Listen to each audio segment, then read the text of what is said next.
Nobel Peace Prize winner Aung San Suu Kyi may be Burma's most famous political prisoner, but there are 2,100 others serving harsh sentences.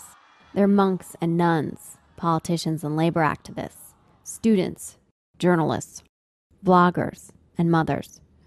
Burma's military rulers have been imprisoning dissidents for years, but since 2007, the number of political prisoners in Burma has doubled.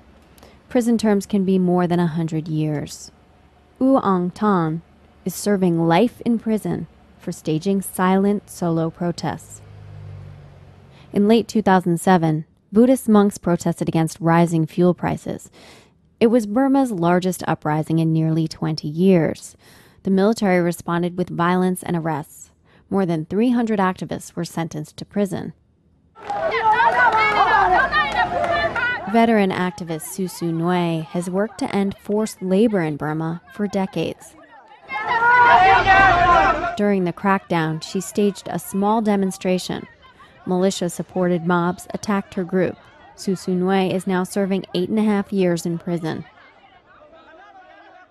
Authorities also arrested activists who helped bring aid to victims of Cyclone Nargis in 2008. Among them is Burma's most famous comedian, Zargana. Zargana mobilized hundreds of people to bring supplies to victims of the disaster, which left 150,000 people dead. He criticized the military's response to the catastrophe. He was arrested shortly after and is serving 35 years in prison. Burma's military government has announced that it will stage elections in 2010.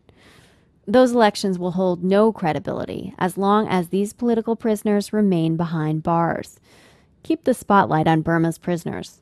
Join Human Rights Watch in calling for the release of 2,100 prisoners by 2010.